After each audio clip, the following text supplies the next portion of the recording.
అందరికీ నమస్కారం. ఈరోజు కథ ఆరాధ్య పార్ట్ 14. స్టోరీ నచ్చితే తప్పకుండా లైక్ చేయండి.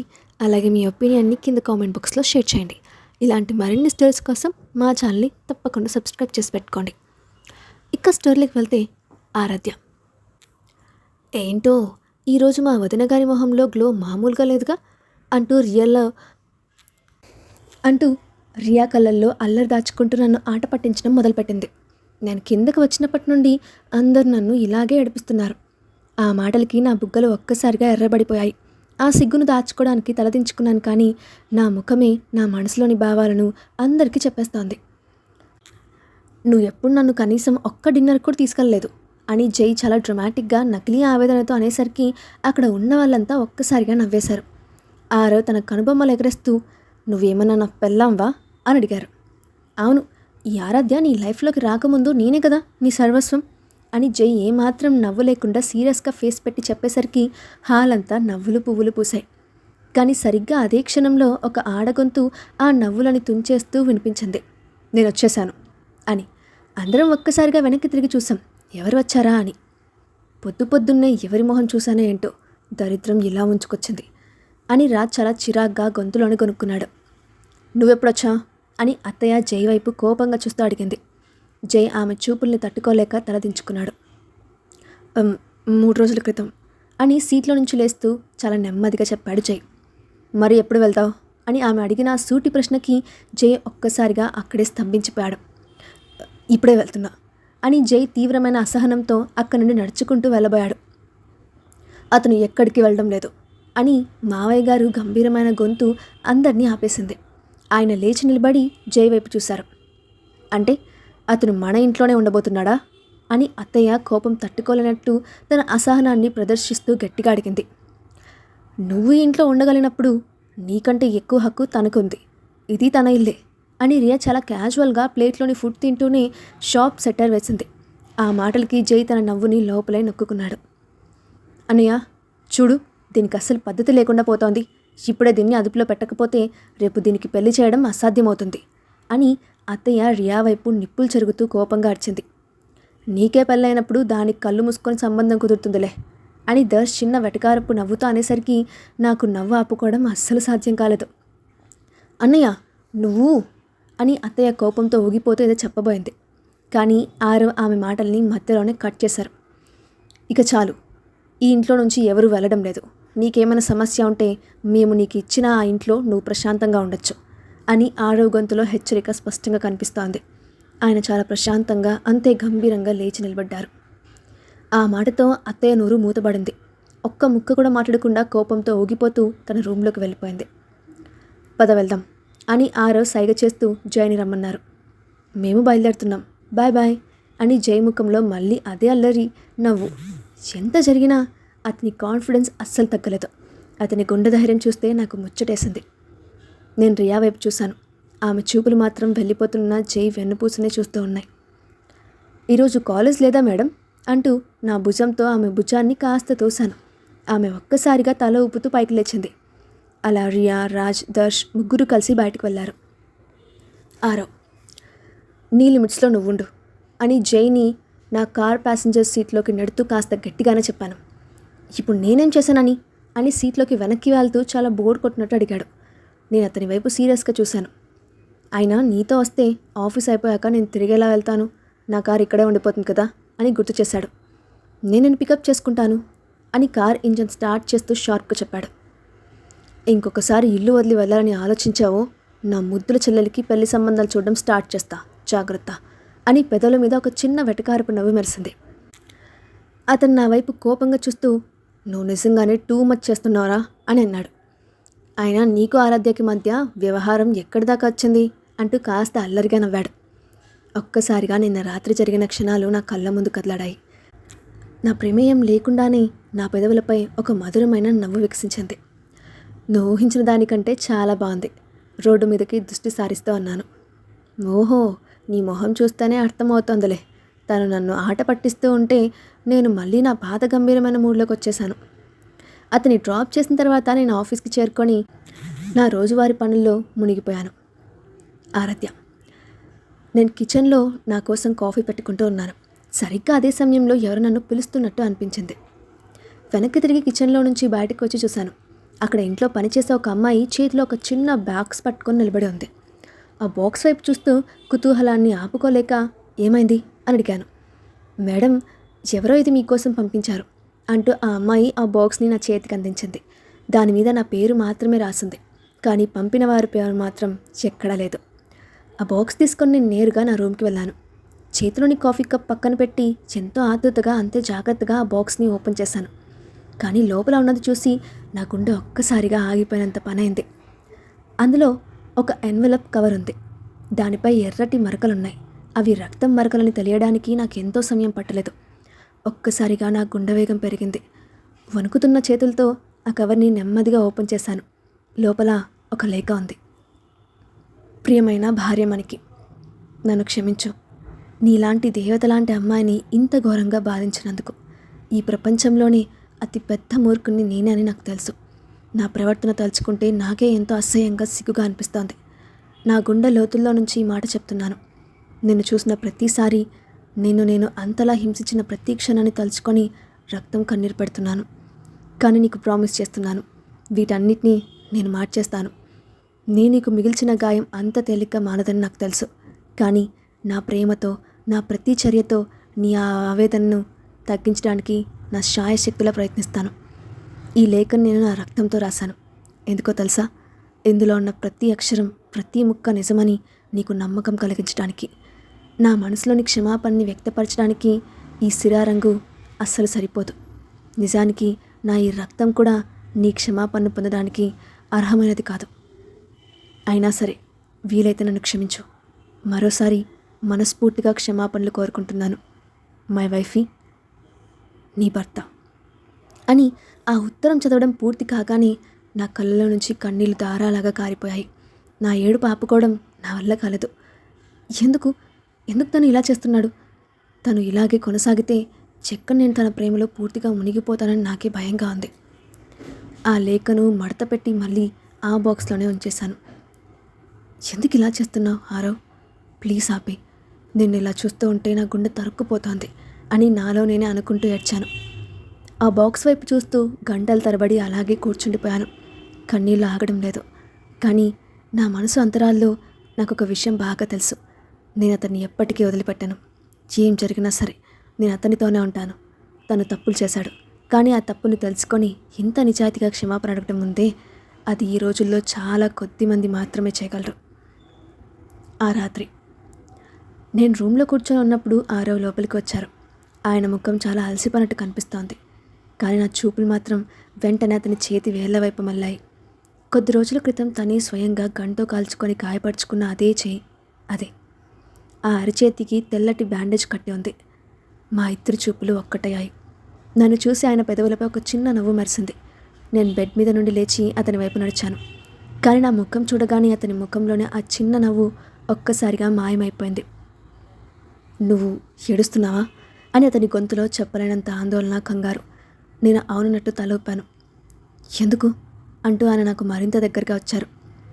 ప్లీజ్, ఇదంతా ఇక్కడితో ఆపేయండి, లేదంటే నేను మిమ్మల్ని ఎప్పటికీ క్షమించను. నేను చాలా ఖచ్చితంగా, కాస్త గట్టిగా చెప్పేసరికి ఆయన ముఖంలో మళ్ళీ ఆ నవ్వు తిరిగొచ్చింది. నవ్వకండి. ఇంకోసారి ఇలాంటి పని చేశారంటే మీరు ఈ ఆరాధ్యలో ఉన్న కొత్త కోణాన్ని చూస్తారు. జాగ్రత్త అని నేను చాలా సీరియస్గా ఫేస్ పెట్టి హెచ్చరించాను. ఆయన నెమ్మదిగా నవ్వేశారు. నా భార్యకి నచ్చకపోతే ఇంకెప్పుడు ఇలాంటి పని చేయనని ప్రామిస్ చేస్తున్నాను అంటూ ఆయన చాలా అల్లరిగా తన చేయి పట్టుకొని సారీ చెప్పారు. నేను సంతృప్తిగా తల ఊపాను. అయినా నీకు నా గురించి అంత బెంగగా ఉందా అంటూ కాస్త ఆట పట్టిస్తున్నట్టు కనుబొమ్మలు ఎగరేస్తూ అడిగారు. అబ్బే, మీ గురించి నాకేం బెంగలేదు, కానీ నా పని పాడైపోతుందేమో అని టెన్షన్ అంటూ వెంటనే ఒక అబద్ధాన్ని కవర్ చేశాను. మీ చేతికి ఇలా మాటి మాటికి గాయాలైతే మీరు ఆఫీస్ పనులు ఆపేస్తారు. అప్పుడు డబ్బులు సంపాదించడం ఆగిపోతుంది. డబ్బులు లేకపోతే మనం ఎలా బతుకుతాం? అందుకని టెన్షన్ పడ్డాను అని ఆయన చూపుల్ని తప్పిస్తూ అన్నాను. ఆయన ఒక్కసారిగా గట్టిగా నవ్వేసి నా ముఖానికి చాలా దగ్గరగా ఉంగారు. మై డియర్ వైఫీ, ఒకవేళ నేను ఈరోజే పనిచేయడం ఆపేసి ప్రతిరోజు నాకున్న $10 బిలియన్ డబ్బుల్ని విచ్చలవిడిగా ఖర్చు పెట్టినా మన తర్వాత వచ్చే 10 తరాల వాళ్ళు ఒక్కరోజు కూడా కష్టపడకుండా రాయల్గా బతికేయడానికి సరిపడా డబ్బు మన దగ్గర ఉంది. అంటూ చాలా గర్వంగా స్టైల్గా చెప్పారు. ఆ మాట వినగానే నా నోరు వెళ్ళబెట్టేశాను. అసలు నేను ఎవరితో మాట్లాడుతున్నాను? ఈయన 6వ యదువంశి. నన్ను నన్ను అత్తమ్మ పిలుస్తున్నారు అంటూ ఒక్క ముక్కలో తేల్చేసి ఆ రూమ్లో నుంచి బయటకు పరిగెత్తాను. నేను వెళ్తూ ఉంటే వెనుక నుండి ఆయన నవ్వుతున్న శబ్దం వినిపిస్తూనే ఉంది. నా పెదవులపై కూడా ఒక చిన్న నవ్వు వికసించింది. జై, నేను ఆ రూమ్లో నుంచి బయటకు వస్తూ ఉన్నాను. సరిగ్గా అదే సమయంలో నాకు రియా కనిపించింది. ఆమె ఒక light colour soft floral maxi dress వేసుకొని ఉంది. ఆ డ్రెస్ మీద ఉన్న చిన్న చిన్న పూల ప్రింట్స్ ఆమెకు మరింత అందాన్నిస్తూ ఉన్నాయి. ఆమెను చూస్తూ ఉంటే ఒక్క క్షణం నా శ్వాస ఆగిపోయినంత పనైంది. అంత అద్భుతంగా దేవకన్యలా ఉంది రోజు. నా కళ్ళను ఆమె మీద నుండి పక్కకు తిప్పుకోలేకపోయాను. తను నడుచుకుంటూ వచ్చి సరిగ్గా నా ముందే ఆగింది. ఆ పెదవులపై ఒక మధురమైన నవ్వుని చిందిస్తూ, నన్ను కాస్త దగ్గరలో ఉన్న ఒక రెస్టారెంట్ దగ్గర డ్రాప్ చేస్తావా ప్లీజ్ అని అడిగింది. అసలు ఎక్కడికి వెళ్తున్నా ఈ టైంలో అని అడిగాను. అప్పటికే టైం రాత్రి 7 దాటుతోంది. నా ఫ్రెండ్ నా కోసం ఒక డిన్నర్ ప్లాన్ చేశాడు, అందుకే వెళ్తున్నా అని చాలా క్యాజువల్గా చెప్పేసింది. ఇంట్లో పర్మిషన్ తీసుకున్నావా మరి అని నా గొంతులో కాస్త కంగారు. తను అవునన్నట్టు తల ఊపింది. ఇప్పుడు నన్ను డ్రాప్ చేస్తున్నావా లేక నన్ను ఒంటరిగా వెళ్ళిపోమ్మంటావా అని కొంచెం విసుగ్గా సహనం కోల్పోతున్నట్టు అడిగింది. నేనేం మాట్లాడకుండా సైలెంట్గా ముందుకు నడవడం స్టార్ట్ చేశాను. తనేమో ఫ్రెండ్స్తో డిన్నర్ అని చెప్తోంది, కానీ తను రెడీ అయిన విధానం చూస్తూ ఉంటే మాత్రం చివరితోనో డేట్కి వెళ్తున్నట్టు ఉంది. నేను కార్ డోర్ ఓపెన్ చేస్తే తను లోపల కూర్చుంది. నేను డ్రైవింగ్ సీట్లో వచ్చి ఇంజన్ స్టార్ట్ చేశాను. మధ్య మధ్యలో నా చూపులు ఆమె వైపు తిరుగుతూనే ఉన్నాయి. మరెప్పుడు తిరిగొస్తావు? రోడ్డు మీద దృష్టి పెట్టినా నా మనసంతా ఆమె మీదే ఉంది. నాకు తెలియదు, తనే నన్ను మళ్ళీ ఇంట్లో డ్రాప్ చేస్తానని చెప్పాడు. ఆమె చాలా క్యాజువల్గా అనేసరికి నేను ఒక్కసారిగా షాక్తో నా తల ఆమె వైపు తిప్పాను. తనా? ఆ మాటను గట్టిగా ఒత్తి పలికాను. అవును, తను నా కాలేజ్ ఫ్రెండ్, మేము చాలా క్లోజ్. ఈరోజు నాకు ఏదో చాలా ఇంపార్టెంట్ విషయం చెప్పాలన్నాడు అని ఆ మాట వినగానే నా గుండె ఒక్క క్షణం ఆగిపోయినట్టయింది. అసలు నువ్వు ఒక అబ్బాయిని కలవడానికి వెళ్తున్నావని పిన్నికి చెప్పావా అని నా గొంతులోని ఆవేశాన్ని లోపల అణుచుకుంటూ కామ్గా అడిగాను. ఇంట్లో అందరికీ తెలుసు, తను అందరికీ తెలుసు కూడా అని ఆమె ముఖంలో ఏమాత్రం కంగారు లేదు. అసలు తను ఎంత క్యాజువల్గా ఎలా ఉండగలుగుతోంది? నేను తనని ఎంతలా ప్రేమిస్తున్నానో ఆమెకు అసలు అర్థం కావడం లేదా? నాకు తెలుసు, వాడు ఖచ్చితంగా ఈరోజు తనకి ప్రపోజ్ చేయడానికే పిలిచాడు. లేకపోతే ఈ టైంలో ఒక అమ్మాయిని ఒంటరిగా రమ్మని ఏదో ఇంపార్టెంట్ విషయం చెప్పాలని ఎవడైనా ఎందుకు అంటాడు? స్టీరింగ్ వీల్పై నా పట్టు గట్టిపడింది. కోపంతో నా చేతి వేళ్ళు తెల్లగా మారిపోయాయి. నేను బాగున్నానా? ఈరోజు నేను చాలా అందంగా కనిపించాలనుకుంటున్నా అని కారద్దంలో తన ముఖాన్ని చూసుకుంటూ అడిగింది. నేను ఆమె వైపు ఒక చూపు చూశాను, కానీ ఆమె మాత్రం తన జుట్టును సర్దుకోవడంలో బిజీగా ఉంది. నేను అక్కడే వెయిట్ చేస్తాను. డిన్నర్ అయిపోయాక నువ్వు నాతోనే ఇంటికి తిరిగి వస్తున్నావు అంతే అంటూ చాలా ఖరాఖండిగా చెప్పేశాను. లేదు, నేను రాను, తనే నన్ను డ్రాప్ చేస్తానన్నాడు కదా. నాతో వాదనకు దిగింది. నేను మళ్ళీ ఆమె వైపు కోపంగా చూసేసరికి తను సైలెంట్ అయిపోయింది. సరే, నీతోనే వస్తాలే అని చాలా నిరాశగా అంది. నా మనసు చివుక్కుమంది. నాతో రావడానికి అంత బాధపడుతున్న ఈమె ఆ వాడిని కలవడానికి మాత్రం ఎందుకంత ఎక్సైట్ అవుతోంది అని. చివరికి రెస్టారెంట్ వచ్చింది. తను కార్ దిగింది. నువ్వు ఇక్కడే వెయిట్ చేయి, నా డిన్నర్ అయిపోయాక నేనే నీకు చెప్తాను, అంతేగాని ప్లీజ్ లోపలికి మాత్రం రాకు అంటూ నన్ను హెచ్చరించి వెళ్ళిపోయింది. కానీ నేను నిజంగానే బయట ఉంటానని తను ఎలా అనుకుంది? కార్ పార్క్ చేసి వెంటనే నేను కూడా లోపలికి వెళ్ళాను. నా కళ్ళు రెస్టారెంట్ అంతా వెతికాయి. చివరికి తనకు కనిపించింది. ఆమె ఓపెన్ ఏరియాలో కూర్చొని ఉంది. ఆ టేబుల్ చూస్తేనే ఒళ్ళు మండిపోతోంది. అవసరానికి మించి డెకరేట్ చేసి ఉంది. నేను ఆమె స్పష్టంగా కనిపించే ఒక చోట కూర్చున్నాను. ఆమె పక్కనున్న ఆ అబ్బాయిని చూస్తే చేత తన పెళ్ళికి రెడీ అయినట్టు బట్టలు వేసుకున్నాడు వెధవ. అతను ఆమెకు చాలా దగ్గరగా కూర్చున్నాడు. తను అతన్ని కాస్త దూరం నెట్టలేదా? ఇద్దరు నాన్ స్టాప్గా మాట్లాడుకుంటూనే ఉన్నారు. వాళ్ళ ఫుడ్ టేబుల్ మీదకి రాగానే నేను నా కోపాన్ని కంట్రోల్ చేసుకోవడానికి ప్రయత్నించాను. కానీ నాకు తెలుసు, ఒకవేళ వాడు తనకి ప్రపోజ్ చేస్తే మాత్రం నేను నా కంట్రోల్ తప్పడం ఖాయం. డిన్నర్ పూర్తయ్యాక ఒక వెయిట్రెస్ చేతిలో పెద్ద పూల బొకే పట్టుకొని వాళ్ళ టేబుల్ దగ్గరికి వచ్చి దాన్ని రియా చేతికిచ్చింది. తను ఎంతో ఆనందంగా దాన్ని అందుకుంది. వెంటనే ఆ అబ్బాయి సీట్లో నుంచి లేచి ఆమె వైపు నడిచాడు. తర్వాత ఏం జరుగుతోందో నాకు అర్థమైపోయింది. వాడు తన మోకాల మీద కింద కూర్చోబోతుండగా వాళ్ళ టేబుల్ వైపు దూసుకెళ్ళాను. పద వెళ్దాం అంటూ రియా చేతిని గట్టిగా పట్టుకొని నా వైపు లాక్కున్నాను. ఆగండి మిస్టర్, అసలు మీరెవరు? తను ఎక్కడికి తీసుకెళ్తున్నారు అని వాడు అడ్డుపడడానికి ప్రయత్నించాడు. నేను వాడి వైపు ఒక భయంకరమైన చూపు చూశాను. తనకి దూరంగా ఉండు, లేదంటే నరకం ఎలా ఉంటుందో నీకు లైవ్లో చూపిస్తాను, జాగ్రత్త అని నా గొంతులోని తీవ్రతకి వాడు ఒక్కసారిగా భయంతో వణికిపోయాడు. ప్లీజ్ ఇతని ప్రవర్తనకి నేను క్షమాపణ కోరుకుంటున్నాను. తన మాటల్ని సీరియస్గా తీసుకోకు అంటూ రియా వాడికి సారీ చెప్పడం మొదలుపెట్టింది. నాకింకా కోపం వచ్చింది. ఆమె వైపు కోపంగా చూస్తూ గిరిగిరా లాక్కుంటూ పార్కింగ్ ఏరియా వైపు తీసుకెళ్లాను. అంటే వాణ్ణి నీకు ప్రపోజ్ చేసేంత వరకు నువ్వు నిజంగానే అక్కడ వెయిట్ చేస్తున్నావా అని నా గొంతు చాలా లోతుగా ప్రమాదకరంగా మారింది. నా వాయిస్ వినగానే ఆమె ఒక్కసారిగా వణికిపోయింది. అంటే తనను ప్రేమిస్తున్నాడు, చాలా మంచి అబ్బాయి. తన ప్రపోజల్కి నేను ఓకే చెప్పేదాన్ని, కానీ నువ్వు వచ్చి అంతా పాడు చేసావు అని చాలా కోపంగా నా మీద అరిచింది. నేను ఆమెకు మరింత దగ్గరగా వెళ్ళాను. తను భయంతో వెనక్కి అడుగులు వేసింది. చివరికి ఆమె వెన్ను కార్ డోర్కి తగిలి ఆగింది. ఎవడు ప్రపోజ్ చేసినా నువ్వు ఓకే చెప్పేస్తావా? నా గొంతు మంచులా చల్లగా మారింది. అవును, నేను ఓకే చెప్తాను. నా విషయాల్లో జోక్యం చేసుకోవడానికి నువ్వెవరు అని ఆమె అన్న ఆ మాట నా నరాల్లో రక్తాన్ని ఒక్కసారిగా ఉడికించేసింది. నీకు సంబంధించిన ప్రతి ఒక్క విషయం నాది, నా బిజినెస్సే. ఆ ముక్క నీ మైండ్లోకి ఎక్కిందా రియా యదువంశీ అని నేను ఒక్కసారిగా రోడ్డు పైనే గట్టిగా అరిచేశాను. ఆమె నా కళ్ళలోకి నేరుగా చూసింది. అసలు ఎందుకు అది నీ విషయం అవ్వాలి? నా లైఫ్లోకి రావడానికి నువ్వెవరివి? నాకేం కావు కదా నువ్వు అని ఆమె కూడా అంతే గట్టిగా నా మీద ఎదురు తిరిగింది. ఇక నా వల్ల కాలేదు. నా ఓపిక నశించింది. నేను తనని ఎంతలా ప్రేమిస్తున్నానో ఆమెకు అసలు ఎలా అర్థం కావడం లేదు. ఆ కోపంలో ఆవేశంలో ఒక్కసారిగా ఆమె వెనుక చేతులు వేసి నా వైపు తిప్పుకొని కఠినంగా ఆమె పెదవులను నా పెదవులతో బంధించేశాను. ఆ క్షణంలో నేను సర్వస్వం మర్చిపోయాను. ఆమె కేవలం నాది మాత్రమే అనే గుర్తు చేస్తూ ఒక క్రూర మృగంలో ఆమె పెదవులను చుర్రుకున్నాను. తన నా భుజంపై గట్టిగా కొడుతూ శ్వాస ఆగటం లేదని సైగ చేసేసరికి నేను కాస్త వెనక్కి తగ్గి నా నుదుటిని ఆమె నుదుటికి ఆనించి ఊపిరి పీల్చుకున్నాను. ఎందుకు ఇలా చేశావు అని చాలా మృదువుగా వణుకుతున్న గొంతుతో అడిగింది. ఎందుకంటే నేను నిన్ను ప్రేమిస్తున్నాను. ఆ విషయం నీకు కనపడటం లేదా అని గట్టిగా అరిచి చెప్పాను. సంవత్సరాలుగా నిన్ను ప్రాణంగా ప్రేమిస్తున్నాను. కనీసం నా ప్రేమ నీకు తెలియడం లేదా అని. కానీ ఆ క్షణంలో ఆమె ముఖంలో ఒక చిన్న నవ్వు మెరిసింది. ఆమె హావభావాలు నన్ను ఒక్కసారిగా ఆశ్చర్యపరిచాయి. తను నా కాళ్ళని గట్టిగా పట్టుకొని నన్ను తన వైపు లాక్కుంది. మరి ఈ ముక్క చెప్పడానికి నీకు ఇన్నేళ్ళు ఎందుకు పట్టింది అంటూ ఈసారి తనే నా పెదవులపై ముద్దు పెట్టింది. ఆమె వెనక్కి జరిగి నా వైపు చూస్తూ పెదవులపై పెద్ద నవ్వుతో ఒక్క మాట చెప్పింది. ఐ లవ్ యూ టూ అని. ఆ మాట వినగానే నా గుండె ఒక్క క్షణం ఆగిపోయినట్టయింది. నువ్వు కూడా నన్ను ప్రేమిస్తున్నావా అని చాలా తక్కువ గొంతుతో నమ్మనట్లు చిన్నగా అడిగాను. తను అవునన్నట్టు తల ఊపింది. అవును, గత 3 సంవత్సరాలుగా నేను నిన్ను ప్రేమిస్తూనే ఉన్నాను అని తను ఒప్పుకుంది. ఆ మాట విన్న మరుక్షణమే నా ఆనందానికి అవధులు లేకుండా పోయాయి. నేను తన్ని ఒక్కసారిగా పైకి ఎత్తి గాల్లో గిరిగిర తిప్పేశాను. నా దేవత, నా ప్రేమ నన్నే ప్రేమిస్తోంది అని గట్టిగా అరిచాను.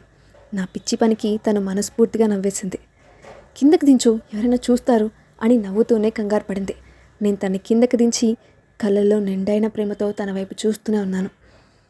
నువ్వు నన్నే ప్రేమిస్తున్నప్పుడు మరి ఇక్కడికి ఎందుకు వచ్చా అని నేను అడిగాను. ముందు ఇక్కడ నుండి పద, కార్లో కూర్చున్నాక అంతా వివరిస్తాను అంటూ తను కారు ఎక్కింది. కార్ స్టార్ట్ అయ్యాక తను అసలు కథ చెప్పడం మొదలుపెట్టింది. నాతో ప్రేమ ఆటోమేటిక్గా ఒప్పించడానికి నాలో అసూయను రగిల్చే నేనే స్వయంగా ప్రపోజ్ చేసేలా చేయడానికి ఇదంతా తను ఆడిన ఒక చిన్న నాటకం. ఆ డిన్నర్ ప్లాన్ అంతా ఒక అబద్ధం. నువ్వు నిజంగానే ఒక రాక్షసివి అని తల ఊపుతున్నాను. నీ సొంత రాక్షసిని అంటూ తను నన్ను ఆట పట్టించేసరికి నా ముఖంలో నవ్వు ఆపుకోలేకపోయాను. అంతేకాదు, ఈ ప్లాన్ వెనుక మన ఆరాధ్య హెల్ప్ కూడా చేసింది. తను అసలు నిజం బయటపెట్టింది. ఏంటి, ఆరాధ్య కూడా ఈ ప్లాన్లో ఉందా అని నేను షాక్తో అడిగాను. అవును అని తను గట్టిగా నవ్వేసింది. మీ ఇద్దరి సంగతి తర్వాత చెప్తానులే అని నేను కూడా నవ్వుతూనే అన్నాను. సో ఇప్పటి నుండి మనం అఫీషియల్గా డేటింగ్ చేస్తున్నామన్నమాట. హోహో అంటూ తను కారులోనే అల్లరిగా అరవడం చూసి నాకు మళ్ళీ నవ్వొచ్చింది. నిజంగా తను నా పక్కన ఉంటే నా జీవితం ఒక అందమైన స్వర్గం లాంటిది. తర్వాత ఏం జరిగిందో నెక్స్ట్ పార్ట్లో చూద్దాం. Thanks for watching.